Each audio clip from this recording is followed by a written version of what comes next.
Get a more in-depth look. Let's go live now to Kamran Bokhari. He is an expert on Middle East and Asian affairs. He's joining us from Toronto. He's written extensively on this subject of combating extremists. What do you make of this day? One analyst called this, quote, an unprecedented day for terrorism. Would you agree?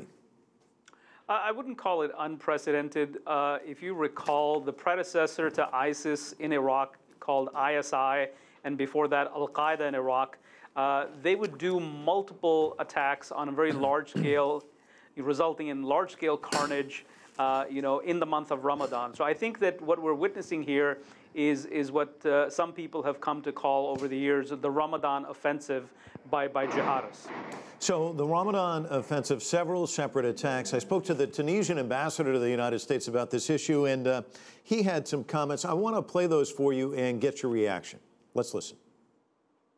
I think the effort should be internationally coordinated. No single country can say I'm fighting against terrorism by itself, because this is a network.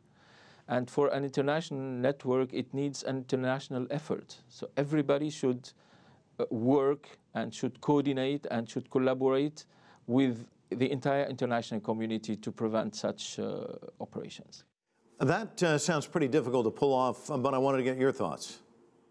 No, you're right. It is very difficult to coordinate on a global scale with competing interests. And we need to keep in mind, the jihadism in the region and from Syria, Iraq, and radiating to other parts of the world is taking advantage of another phenomenon that I call geosectarianism, the struggle between Saudi-led Sunni Arab states and Iran and its Arab Shia allies in the region. And the jihadists are exploiting that. If you look at the attack in Kuwait today, it is specifically geared towards creating problems for the Kuwaiti rulers, as well as the Saudis, who will then have to crack down on fellow Salafists in order to protect the Shiites, and then that makes them look as if they're collaborating with the Shiites, and creating that kind of a confusion and squeezing the regimes between these sectarian camps is the insidious way in which ISIS is operating.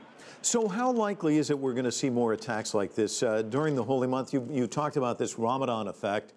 Is it likely we'll see others? Frankly, I would be surprised if there are not others, because usually Ramadan sees a lot of attacks. We've seen this in the past, as I mentioned, in Iraq during the days of the U.S. occupation. And I think that we will see more. If they don't happen, then that's good. We're lucky. But we shouldn't underestimate the capabilities of what is to come and what is in the pipeline.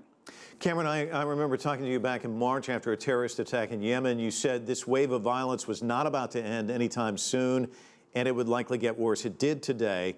Is this the new normal? Do we have to get used to this? I don't think we should get used to it, because then we become complacent and the bad guys win. But it is the new normal, and we need to be careful, because we don't want to overplay this. ISIS is using, again, very insidiously, in a very shrewd way, is exploiting the global digital networks to shape perceptions, to present an image that it is larger than life. I think we need to be careful about that in how we report and how we portray, and not make them look like they're winning. All right. Well, Kamran Bokhari joining us from Toronto. He writes extensively on this, joining us live. Thanks so much for your insights.